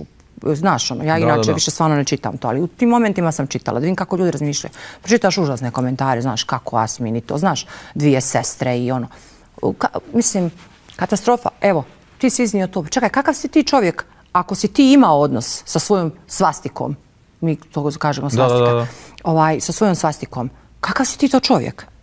Jeli? Šta si ti? Či si monstrum? Sve da je to postoji, znači bilo koji, da se to vjerovatno nekog postoji u familiji, ali kakav si ti to čovjek? Kad si ti mogao to da uradiš sa svojom svastikom, sa sestrom od svoje žene, mislim, ti nju trebaš da gledaš ko sestru to, a ne da takve bljuvotine pričaš. Pakao smo prošli, znači. Ali onda izlazile su slike Asminove majke, stavljena je glava na neku golu ženu. Vidi, Dejane, on je rekao da si to ti radila. Ma kakva ja? Otkud ću ja to uraditi? Eto, on je platio te slike 1000 eura. Taman sam ja luda pa ja idem plaćati te slike ili ne znam niješta. To su razni antifanovi pravili. Meni je to poslano. Znači, meni su to poslali. Ja sam imala te slike, ali nisam ja to nigdje kačila ni objavljivala. To nikad niko nije mogao da vidi. Ni na Annelinom profilu, ni na mome profilu, ni na jednoj našoj stranici od naših podrške. To su oni kačili po nekakvim grupama, dijelili te slike. To su napravili, znači, ljudi koji su vjerovatno podrška od Anneli. Jer on je pričao užase o Anneli. On je iznio slike od Anneli koje je ona slala bivšem momku koji je to iskoristio nekad. I to je neko skrinovo i to je čuvao godinama. Znamo mi sve ko je šta je to uradio. O tom potom. I onda su, znaš, ljudi imaju taj revo. Znaš kako je ljudi kad podržavaju nekoga. Oni ginu za njega. Znaš, gledaju to, ne spavaju, sekiraju se. Isto kao mi kući. Mislim, ima tu težinu kad neko baš zaroni u to. Kakva ja slike njegove majke da sam kačila. To su apsolutne laži, gluposti. Pokazalo se ko kači lažne slike. Evo, sad se pokazalo. Ko se bavi time. Objavio je moje neke slike koje nisu moje. Za 2 minute su naša podrška ušli u Google, aplikacija ih odvela direkt na neku stranicu ili OnlyFans ili neku i našli su odakle je skinuto tijelo žene. Znaš, postoje te aplikacije. Tako da evo vidjeli smo ko se bavi Photoshopom. Ti si rekla u intervju da Asmin treba da se odrekne Nore. Jesam. Zato što se on već odrekao Nore. On je 2 mjeseca početka realitija dao izjavu da se on odriče Male i kad bude imala 18 godina da može da mu se javi. Šta je to nego odricanje djeteta? To je rekao? Da. On je, jedan od novinara je njega pitao, on je, sjećam se toga klipa, vozio auto i rekao ja se odričem svega što ima veze sa Ahmićima. Kao pitao ga taj novinar, je li i djeteta? Rekao je da, kad bude imala 18 godina može da mi se javi pa ćemo kao u fazonu vidjeti šta i kako. Tako da nemamo mi tu šta više da pričamo. Završi tu priču, ti si to dijete nagrdio za cijeli život. Mislim, zaboravit će se to, jeli, ona je mala, ali nagrdio si je. Ti si rekao da sumnjaš da je tvoja, da je Aneli spavala sa više muškaraca u isto vrijeme. Znaš, ti si tu majku toga djeteta toliko isponižavao da je to strašno, a pritom si to dijete nagrdio, sumnjaš da je tvoje. Znači, nema, Dejane, po meni on nema šta više da traži tu. On nije otac, on je monstrum. To je to. A šta misliš, je li Aneli ti nekad rekla da je on govorio to, na primjer, pre realitija, da sumnja, da nešto? Mislim, ja sam gledao njihove snimke sa TikToka, napravljena kompilacija, ono je neka idealna, lepa porodica. Šala, šoping, odlazak. Tako su živjeli. Valjda su bile neke šale, putovanja, šopinzi, znaš. Imali su oni svađe. Ko nema svađa? Svađali su se oni. Ali nije tu bilo... A sumnjao da je dete njegovo? Ma Dejane, kakve su to gluposti. On je u stanju sve reći samo da se dodvori drugoj strani i da opere sebe od toga da ne vodi brigu o djetetu 10 mjeseci, znaš. Ni na emocionalno, ni financijski, ni na jedan način. Sve je on u stanju da kaže. Čovjek koji ostavi svoje dijete u domu i kasnije u hraniteljskoj obitelji, tebi sve priča koji šta ja, dijete mu živi pod nosom. Razumiješ? Tu sva priča završava. Nikad neće priznati to, ali ja sam vrlo, vrlo blizu do toga da dokažem da taj dječak postoji. Vrlo blizu. Je ti teško da saznaš te neke informacije? Pa malo mi je teško jer to je ipak Austrija. Da je to na Balkanu, već bi se to došlo do toga. Imam neke informacije o djetetu, otprilike gdje živi i to, tako da... A koliko djete ima godina? Ja sam gledao da on nije to ta slika, taj je stariji... Ma laž. 13 godina? Da, 13 godina ima djete. Samuel se djete zove. On je nju dobio, tog dječaka dobio sa nekom Njemicom koja je bila u Austriji i ta žena je narkomanka i ona je rodila dijete i ona je njega, kako sam shvatila, zvala, on njega to nije zanimalo i onda je dijete ostavila u domu i otišla je u Njemačku. Eto to. I ona ostavila dete? Da, mislim, žena je narkomanka. Kako da prati ta karma sa decom i... Pa nije karma, nego on nema emociju. Nema ono prirodno u čovjeku, znaš, da je ono osoba koja ima onu, znaš, zaštitu u sebi, ono dijete da ti neko krivo pogleda, znaš, ništa ono toga nema. A čudi me nekad kad uzme da priča, kad ga slušam tako u određenim dijelovima, ima negdje onako kao da mi, kako bih ti rekao, kao da može da bude normalan, da se saoseća, da napravi pauzu, da povuče crtu, pređe iz te surovosti, povuče liniju, ko na primjer sa tobom, i onda, aj nemoj ti mene napadati, neću ja tebe. I za 1 minutu opet radi katastrofu. I onda se krene lepo, kao ajde nemoj dosta, nemoj ti mene, neću ja tebe, ajde polako, gotova ta priča, pustite me na miru, ja ću svoj život. I ja kažem, pa super, lepo. I onda opet idemo. Imali smo primjer, vidi tuživo to. On kaže, možemo li se dogovoriti da više ni ja tebe, niti mene, ni porodice. Ja kažem, možemo, i on za 2 minute kaže, ti si na video snimku. I ti si snimala ljude. Znaš, ima 2 ličnosti čovjek u sebi, to je teška šifra neka. A šta misliš da je Stanija ostala trudna? Šta bi bilo sa tim detetom? Isto. Dok bi se izgusto, znaš, nje, bio bi tu dok je dijete. On je, dok je s Norom živio, Anel, on je bio dobar prema Nori. On se igrao s djetetom, on je vodo dijete. Ne mogu ja reći da on nije bio tada dobar otac. Ali šta tebi znači? Znaš što ti onaj fazon, bivša žena, bivša djeca? Ne znam, jesi znaš o čemu pričam. Ono, kad odeš od žene, nema više ni djece, znaš. To ti je taj fazon. Tako da isto bi ti bilo. Dok je sa njom, dok im je lijepo, dok su skupa, bio bi vjerovatno privržen i njoj i djeci, ali vjerovatno je on privržen djeci zbog te žene, ne zbog djece. Ja sam toga mišljenja. Jer kako ti možeš ovako preko noći prestati brinuti za djecu, kako ti možeš da ti u svakom trenutku ne znaš jel ti dijete ima temperaturu, šta ti je s djetetom, znaš. Tako da ima neku bolest, imate neke 2 osobe u njemu. Kod mene je bila jedna gošća koja je rekla da Stanija lažira trudnoću. Ja isto to ne vjerujem da ona trudna bila. Pa znaš šta su u početku rekli? Prvo su rekli, išli su pod ostrog prije realitija. Ja se sjećam tih fotografija. A onda kad je krenuo reality rekla da su zbog nas je imala spontani, zbog nas. A šta ste vi to pa uradili? Pa eto, mi tukli biće, pa je ona imala spontani. A onda je idući nakon ne znam par mjeseci bila u nekoj emisiji gdje je rekla imala je spontani pa je išla pod ostrog. Znači ti si imala, ako si imala spontani, ti si imala spontani prije reality, jer si ti pod ostrogom, mi se sjećamo tih fotografija, bila prije Anelinog ulaska na par dana. Tako da pokušali su nam nametnuti i tu neku krivicu kao gubitka trudnoće, ne znam nija čega sve, ali ja u tu trudnoću ne vjerujem, to je laž, to je bilo sve za marketing, to je bila sve priča. Je li to pokušala i Stanija da vam namesti ili samo Asmin? Oba dvoje, ona je rekla da je zbog nas izgubila dijete. Ona je to rekla? Da. Mislim, ja znam da je on bio komentarisao. Čini se, Neđe je bila... Da, to je bilo, a u Amidži je bilo posle toga. Znaš, tako, negdje je to rekla. Sjećam se da je to iz njenih usta izašlo. Da, sjećam se. Šta si odgovorila ti? Ja sam dala bila izjavu, znači da uopće kakve to veze ima s nama. Ovo što sam ti sad rekla, da je ona prije toga bila pod ostrogom, znači da je morala prije realitija da ima spontani. Ako je rekla da je išla pod ostrog nakon spontanog, znaš. Da. Ali ja uopće ne vjerujem da ona bila trudna. Pazi ovo sada, dolazimo do teme koja je meni obrnula mozak naopako. Nikica je tvoj bivši muž, je li tako? Da. Za tog bivšeg muža ja sam čuo sve i svašta, a on je iznao o tebi sve i svašta. I on je u kontaktu s Asminom. Pre toga je bila priča, Asmin je rekao da je Nikica njega zvao u šumu da su mu nameštene batine. Je li to istina? Da. Da? Idi u šumu. Jao, Dejane. Nije to baš i dođi u šumu da su ti namještene batine. Njega je Nikica pozvao da se oni pobiju muški. 1 na 1. Da. Znaš, ali ne da se biju ispred hotela gdje on njega zvao, nego da se biju na ledini nekoj. Znaš, ono, ko muški, kako se prije muškarci bili. Nije bilo pištolji i ovo ono, nego ajmo idemo sad na šaka pa ko koga. Ajmo od početka. Nikica je, ja i Nikica smo bili zajedno 8 godina, imamo 2 djece, zajedno 2 curice. Zadnjih ovako godinu i po dana otprilike stvarno nam je bilo ono brak, ono, znaš, neslaganja, trzavice, razilasci, vraćanja i to, ali uvijek, znaš, trudiš se da sačuvaš nešto, imaš djecu. Kontaš, ono, stvarno sam se trudila, ono, svim silama. Imala sam taj prvi slučaj gdje mi je muž poginuo, drugi slučaj s čovjekom sam dobila dijete iz neke veze, znaš, ono, nije bio ni brak, ni ništa, ni suživot. I sad 3. put opet krah, mislim, ono, dokle više, znaš, ono. I stvarno sam se, ono, baš sam se trudila. Ali on se okrenuo protiv tebe. Sad ću ti reći. I Nikica i ja smo se razišli bili 1.10. Prejeno je taj reality, to mi smo se bili razišli 1.10. Evo viš, nisam nikad još to u detalje pričala, sad pričam tebi.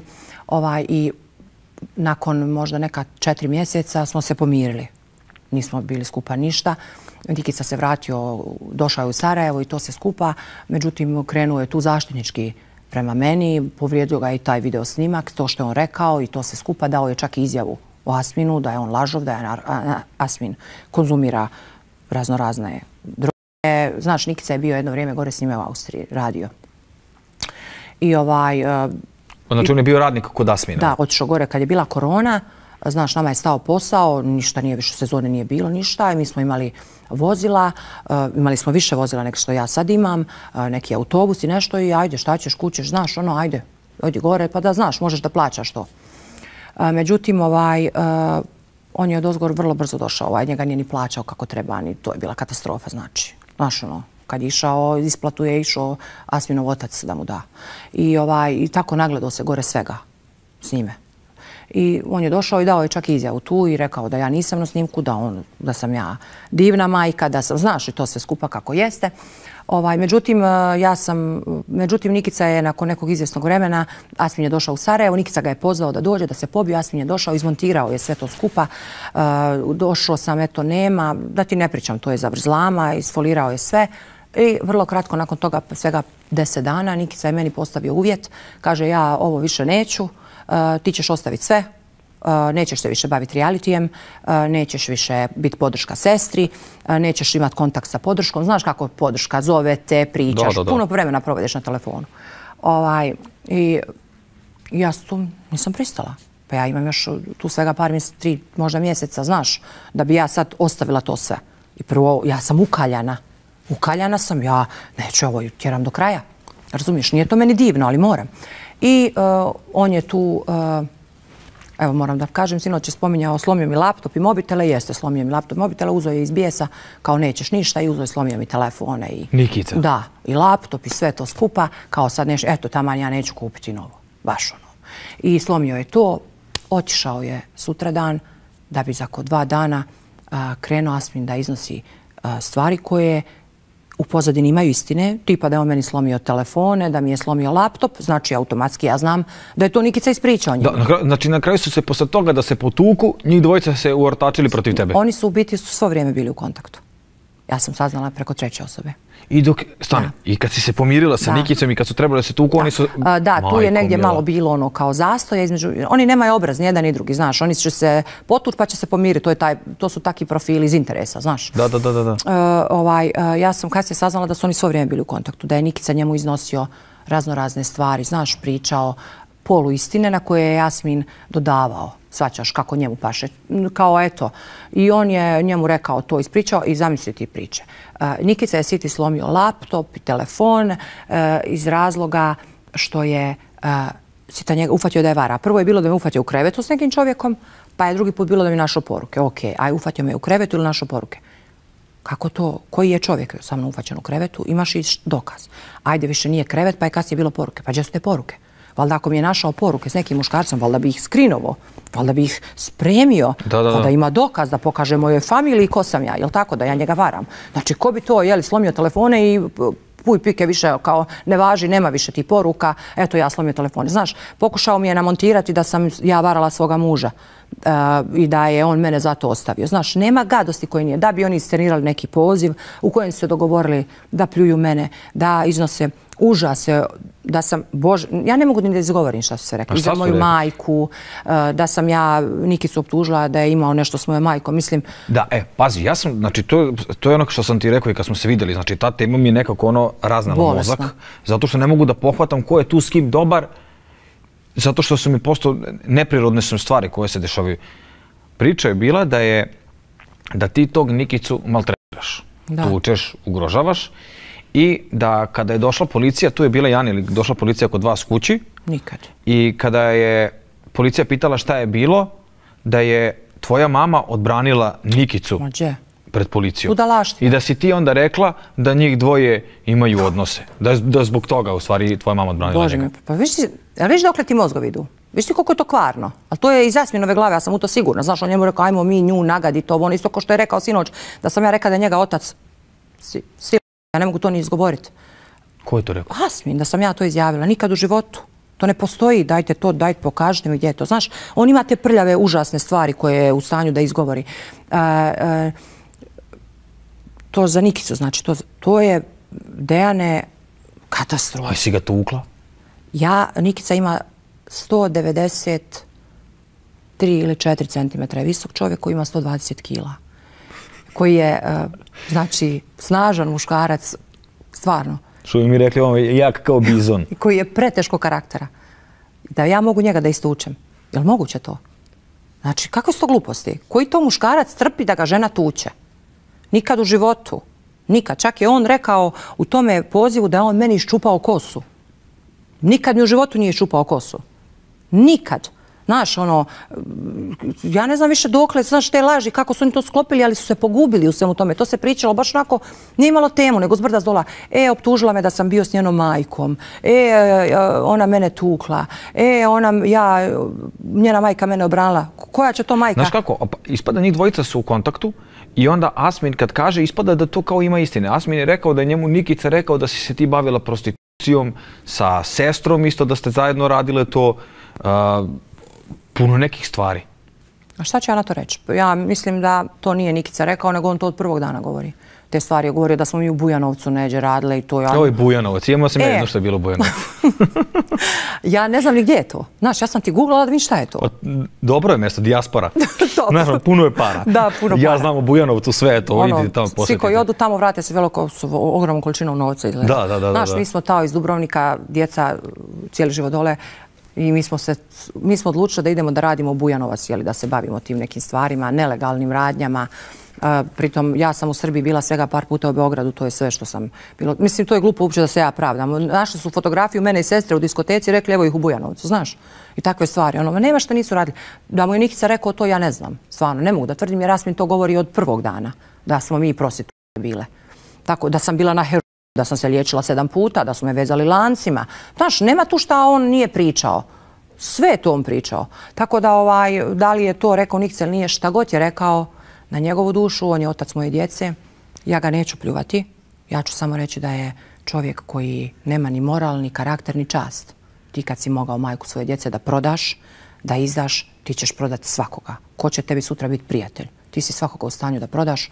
Za šta? Za neku pako, za neko zlo. Ne znam, još nisam shvatila baš srž toga svega, zašto i kako, ali ni ne zanima me, iskreno ti kažem. Od koga je Jasmin kupio slike tvoje za 1000 €? Znači, on je navodno, ne navodno, nego jeste, to sam ja provjerila, jedan momak iz Dubrovnika kojeg mi poznajemo.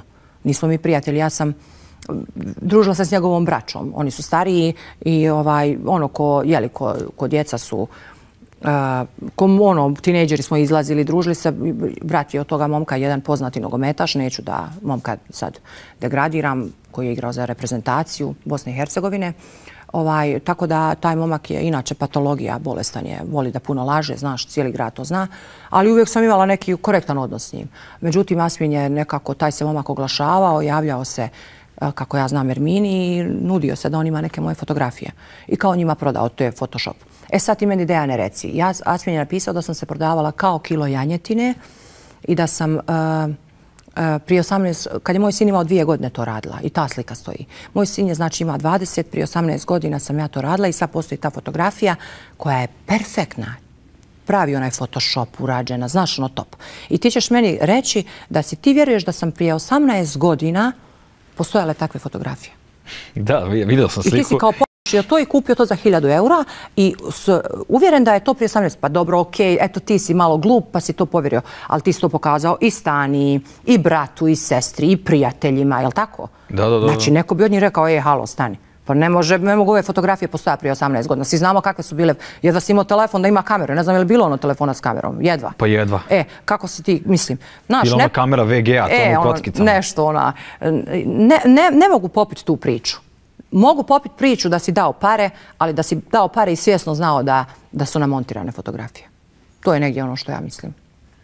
A to sad kad slušam, neverovatno je sklopiti kockice svega toga. Eto. Znaš ono, pazi, ispada sad, on je u vezi sa Stanijom. Stanija ga podržava da on objavi svoj Zamisli to. Svoj snimak gdje je seksualno opšti sa nekom devojkom, tačnije gdje je neki grupnjak. Onda dozvoljava mu da kaže da si to ti, koja si mu porodica, familija, onda u svemu ona to brani i sebe i njega i to sve nekako prave zdravu priču. Sa druge strane, muž koji je krenuo da se pomiri sa tobom, dobar je s Asminom i zajedno s Asminom kuje plan protiv tebe, a on sa tobom ima 2 dece. To je neverovatno. Ma katastrofa. A ovo se ovakve stvari stvarno ćeš opet teško čuti vidjeti. Ja i sestra stvarno što imamo izbor, to je katastrofa. Jes, Boga mi, mogu odmah da ti kažem. Ali nisam nija ništa bolji. Samo nemam dece, ali nisam, ja sam tu negdje. Dobro. To je tu, bara. Tu sam, da. Baš smo blizu, u PDK. Ne znam sad kad bi mogla da izaberem, jel tebi gore ili nama, ne bi se mogla mrtva trka, jel da? Tako da ja i sestra stvarno imamo taj neki izbor, ja ne znam, jeziv. Ali evo, ja sam sad gruhla opet glavom od zid. Kad ćeš povući neki zid, nešto? To je to, neću više, sad radim. Moja deca, to je to. Pa povlačim. Definitivno povlačim i možda nekad kad neko stvarno naleti onako da je iskren i da vidiš da je to neko, da ga baš dobro upoznaš, eto možda da pružim priliku nekome ponovo. Misliš da ćeš provaliti i odmah na keca da li je to neka gluma ili nešto? Pa odmah neću sigurno, ali neću se sigurno upuštati u ništa. A posle će biti kasno. A neću se upuštati ništa ozbiljno. Znaš, kao kad se vidite ugasi telefon, ne unosi se telefon ništa. Nema telefona. Dobro, upravo si, nema telefona. Kako komentarišeš kada su se suočili Anel i Jasmin? Ona je krenula mu pruži ruku. Da, opet s 2 strane to možemo da gledamo. Ona je opet ima neku tu u sebi to, uvijek ljudima daje neku šansu. Gospođa je, znaš, ona to uvijek nekako da hoće da dostojanstveno iznese. Ona je njemu pružila ruku.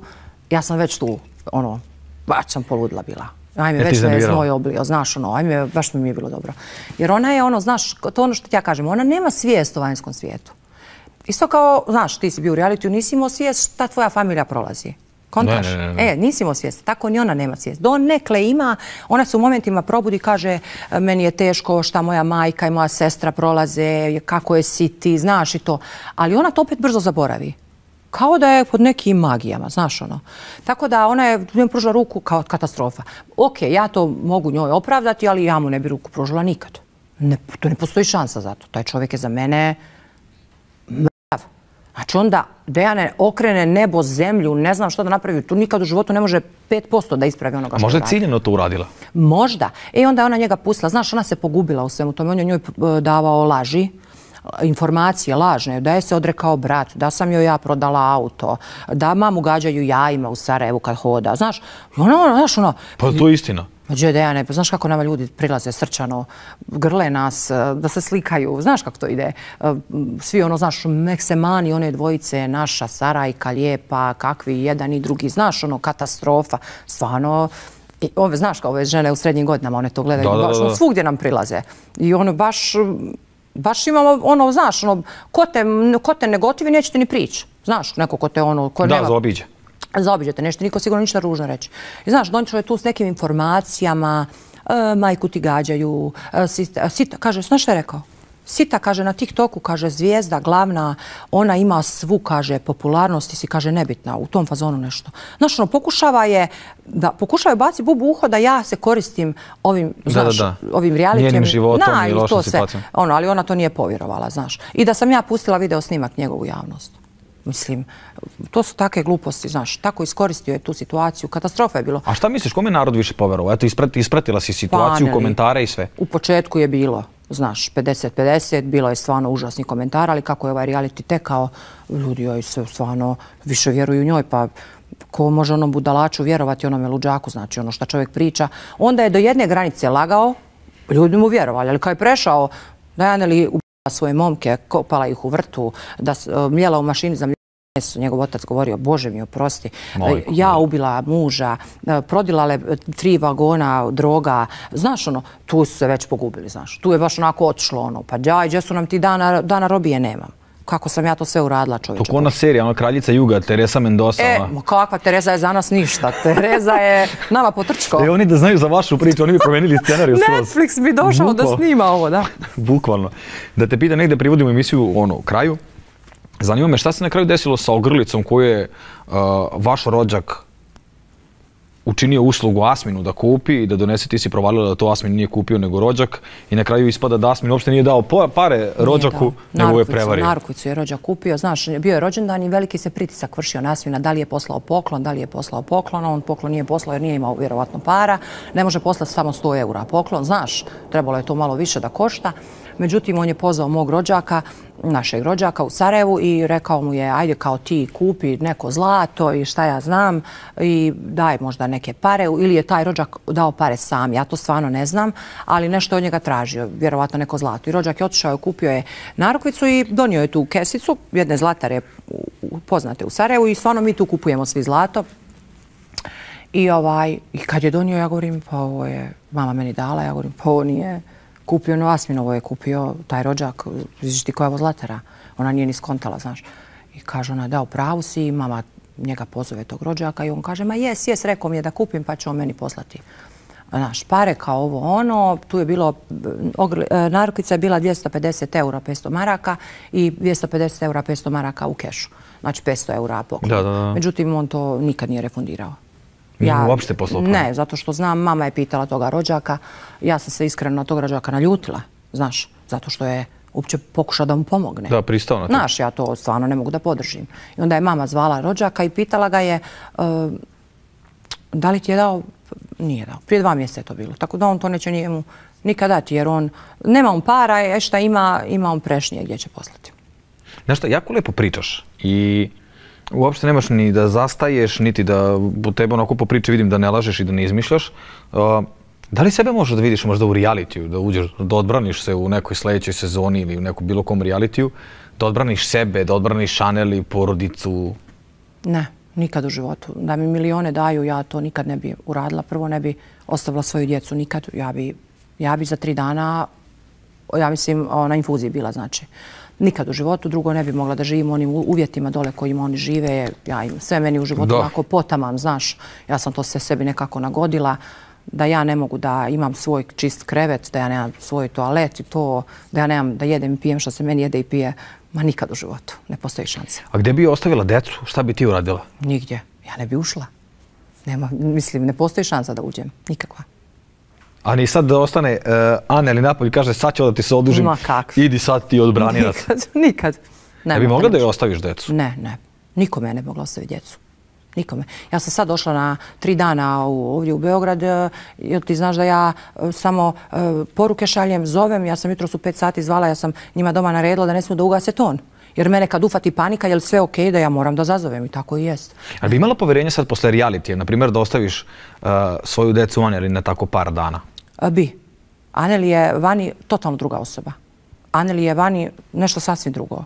Aneli kuha, sprema, čisti, vodi djecu na plažu. Znaš, i tekako bi mogla da joj ostavim djecu. I ostavit ću joj. I njoj i mami zajedno. Sad idem ja na odmor. Ma idem ja na odmor, nema tu, definitivno. Potrebaš da odeš ali ti moraš u neku banju, znaš, da potopiš mozak u nešto. Da, tako nešto. Ako ima neka, znaš, nekim vijugama da me resetira, da se vratim u stanje prije ovog realitija. To bi trebala, zato što bukvalno ljudi napolju prolaze mnogo veći stres nego ljudi koji su u realitiju, ti čitaš sve, ti danas vidiš 100 nekih komentara, 100 negativnih ljudi će ti prići, reći će ti nešto, poslaće ti poruku, onda upališ televizor, na televizoru je rasprava, ne možeš da pomogneš, ovdje se dešava, to ti raznosi mozak. Da, nama je vani puno gore, znaš, mi smo svjesni svega i imamo dodir sa svime, znamo sve što se dešava i unutra i vani, a ona zna samo ono što se dešava unutra i eventualno ono nešto, znaš, što im kažu, ali oni opet su toga stanja, ja kažem, polusvijesti da oni to ništa dole ne kapiraju. Pazi, Aneli te je jednom iznenadila da ulazi u reality. Zamisli da dođeš kući i ona kao spremam ti iznenađenje i na vrata ulazi čovjek od 2,13, zove se Janjuš. Marko Janjušević. A ne mogu to zamisliti. Kako bi reagovala? Ma kako, zalijepila bi vrata pred usom. Tu nema šanse da ja ne. Mene ko uvrijedi, male stvari kad su mi ljudi kroz život, znaš, kad čujem da me nešto otračao neko, za mene taj ne postoji. A ne neko ko svakodnevno me proziva i nikamu nisam podržavala, štitila, branila ga vani, kupovala, slala poklone, sve znači. Šta je god trebalo, sita je slala. Nije to, sad ne pričam zbog materijalne strane, nego zbog toga što sam toliko brinula, znaš, da sve bude im okej. I da ti meni sinoć psuješ njoj jebe sestru, jebe majku, vrijeđaš, satraćeš nas. Ne. Ali on bi ti bio lik koji bi mu od tebe 100%. On? Da. On čeka da ode Aneli do WC-a, onda bi on bacao forice. Ajme, meni. To bi bilo ludilo. Pa znaš šta? Ne mogu to ni zamisliti. Stvarno, jednog smo Asmina preživjeli, a drugi mi ne treba. Ovaj drugi je upgrade-ovan. Znaš, ovaj kad izađe... Nova verzija, da, nova verzija, da, software novi. Za kraj da te pitam, imam 2 pitanja. Svi su komentarisali vašu kuću. Tačnije tamo gdje ti majka živi. Komentarisali su onaj bicikli, kipove bez glava i ostalo. Šta se dešava to? Šta je to? Kakva kuća? Stara bosanska kuća, kako su se gradile kuća jako puno para vrijedi, ono je lokacija, stari grad, znaš, mislim, okolo ondje što je bilo, moja mama je umjetnica, ona je slikarka. Mi cijeli život imamo problem s njome. Stvarno imamo. Ja ne mogu reći, to je okej. Jer meni to nije okej, ali mi nju puštamo. Ona je žena od 60 godina i mislim da Bog da živi još 30 godina, ali želim da joj bude najljepše moguće sada, znaš, u ovim godinama. Radi šta hoće, kuća je njena dok je živa. To je kuća koja je ostala nama u nasljedstvo, znači to je njeno dok je ona živa. Ona je žena koja cijeli život ima puno tih nekih džiđa, kipova, svega. Ja to ne volim. Mama i tata su se isto tako svađali oko toga, jer tata isto to nije volio. Ona je bazda kuću pretrpavala i u Dubrovniku i u Sarajevu, znaš time. Ona je umjetnica i ti umjetnici ko nije imao nikad s njima neki bliži kontakt ne može to shvatiti, ali mi smo nju prihvatili takvu. Ona iz svega nešto vidi. Ja hoću da bacim neku saksiju, nemoj to baciti, daj to meni. Ona to nacrta nešto, lijepi, znaš one bisere, ne znam, i ona tu zasadi cvijeće. Hoćeš baciti fotelju? Ne. Nećeš baciti fotelju, ona će to tapacirati. Ona kupi materijal, ona je kupila aparat za tapaciranje. Znaš, ona od svega želi nešto da napravi, nešto to njoj treba, nego što se ona osjeća dobro kad to uradi. Tako da, eto, sve te neke džiđe, miđe, ono što su koristili da je to otpad, smeće i to nije nikakav otpad i smeće, to je njezin atelje, ja kažem. Znaš, mamino je dvorište, atelje njezin. I kuća je njezin atelje. I mi nemamo pravo da njoj kažemo šta će ona raditi u kući njenoj. To je njena kuća. Koliko ona uživa u tome, koga briga. Tako je. Ima pravo da uživa, ima pravo da živi kako ona hoće, dok to ne ugrožava nekoga oko nas. To je njeno pravo. Tako da, eto, to su čiste gluposti. Na sve su nas moguće načine pokušali degradirati, čak i da smo se bavili mađijama nekim, da lavovi lanci, romske, kaže, neke vrađbine, ovako, onako, čak smo i Romi. Nema, Dejane, šta nisu na nas navalili. Nema stvari. Dobro se nosite sa tim komentarima. Nisu to lagani komentari zato što je to sve medijski i pročitaj i ko poveruje i ko ne poveruje i ko će ti nešto od toga prebaciti. Svako ima pristup tim informacijama. Znam da nije lako, znaš, nije meni lako, znaš, stvarno nije lako kad sve vratiš se i hoćeš da se sjetiš, ali pokušavam da ne mislim o tome. Znaš, baš sam onako tu plano sinoć poslije onoga svega, meni ono bilo smiješno. U momentu se ja uzrujam, znaš, ali kad stanem kažem pa daj, čovjek se sam blamira, ko njemu više išta vjeruje, znaš. Tako da pogotovo ovo postepeno, kako bude prolazilo vrijeme, ljudi će sve više i više da vide ko je on, a najviše će ga boliti to što će sad medijski biti donji. Kome je on više zanimljiv? Ona kad izađe iz realitija, njegova karijera završava, više nije taj mega popularan lik. Ti znaš da će on sigurno posle ove emisije nešto komentarisati. Pa naravno. Ali negdje ćemo da razbijemo i opet neke predrasude. Šta radiš? Čime se baviš? Ja u Dubrovniku imam svoju taksi službu, imam svojih 5 vozila, sin mi je sad dole, znači sin to vozi, održava sve skupa dok ja ne dođem. Ja sam malo, inače, cijelu godinu živjela u Dubrovniku, ali od ove godine sam došla da živim zimi ovdje. Malo sam upisala u školu, djecu vrtiće ovdje. Sin mi je već veliki, tako da skoro ću ja dole. Trebala sam malo prije već sam trebala sad kad škola je završila prije par dana, ali zbog ove moje curice koja ima autizam, ona ide u poseban program gdje imate svoje terapije i to se svakodnevno, osim vikenda.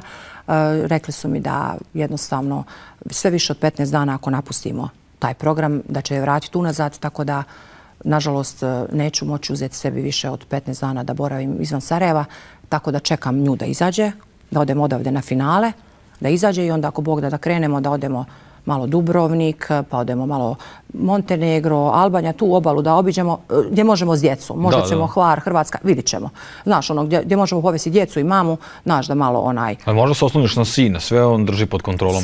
Sve pod kontrolom drži. Dobro da imaš nekog u životu na koga se možeš osloniti? Kako ne, mislim, ja sam mlada postala mama, meni kad, znaš, on meni izgleda kao, pa prijatelj. Da. Ko ti je najgori u realitiju mimo Janjuša? Jel imaš neko da te baš ono kad ga vidiš da ti... Ivan Marinković. On? Što on? Pa odvratan je, imao neumjesne komentare, vrijeđao je razne žene, ne samo Aneli dole, vrijeđao je na majčinstvo. Znaš, ti ženi kad udaraš na majčinstvo, to je nešto jako bolno. Aneli je jako dobra majka.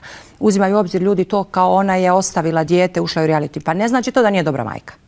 Pa i ona je bila polupana, znaš, i u nekim momentima i to sve skupa. Evo, mogla je otići negdje u Ameriku da radi. Što majke kod u Ameriku, njih niko ne osuđuje. Ostanu sa nanama i dedama kući, a za njih niko ne kaže ostavila djecu. Ona je ušla u reality. Ok, ja to ne podržavam. Meni je to katastrofa isto što je ušla.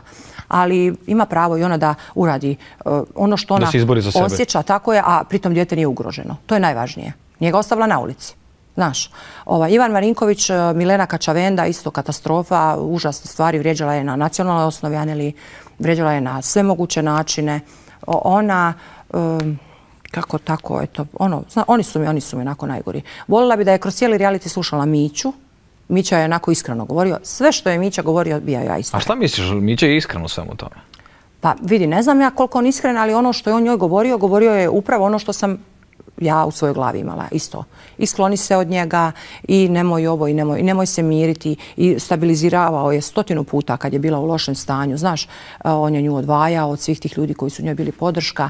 Tako da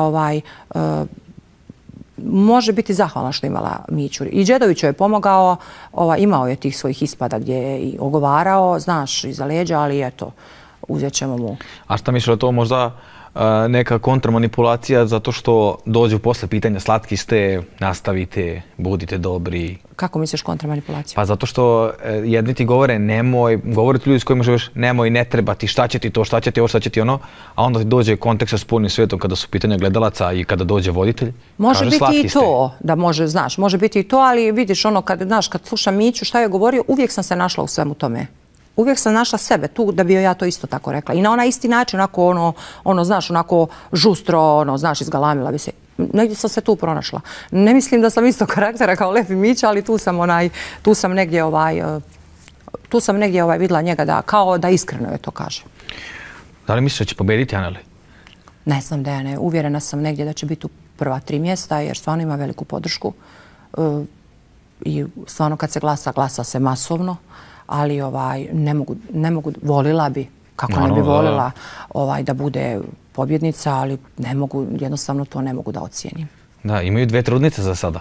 Da, imaju 2 trudnice, možda, dvije, tako je, nešto su govorili da još neko može trudan. Sljedeća sezona BB show kao. Jao, da. Plodna sezona. Da, bukvalno je plodna sezona. Da li imate ti i majka spreman neki govor za Aneli kada izađe? Nemamo. Inače, sve što radim spontano. Nikad ništa ne planiram. Šta ćete joj reći? Šta ćete uraditi? Pa nećemo je napasti. Ona će izaći stvarno u psihičko lošem stanju. Nećemo mi nju šta si uradila. Nećemo je to raditi. S vremenom ćemo pričati i kad malo bude bolje i morat će shvatiti da je uradila loše stvari. Znaš, da nas nije ispoštovala na neke načine. Mada je ona podnijela stvarno veliku žrtvu dole i meni se duša cijepa kad ja nju gledam. Kažu ona nije jaka je ona. Kažu meni ljudi kako nema tvoju tu, možda nema tu moju žustrinu, znaš do kraja, ali ima ona. Jel ono lako 10 mjeseci da 80% kuće je na tebi, na tvojim leđima i da se dere na tebe i da te vrijeđa, da te napadaju i da ti veliku većinu toga realitija iznesiš na svojim leđima. Je li to lako? To je stres na maks. Slomio bi se. Ko se ne bi slomio? Ma ne bi ja ono mogla izdržati. Ja bi nekoga vjerovatno izvrnula i izašla. Neko bi prošao kao Nikica, a? Tako bi neko prošao, da. Želim da ti se zahvalim što si došla da gostuješ. Nema na čemu. Dejane, ja sam tebi rekla da ću tebe ispoštovati jer uvijek si negdje bio, ako nisi bio, znaš, negdje obranio Aneli, uvijek si bio negdje realan.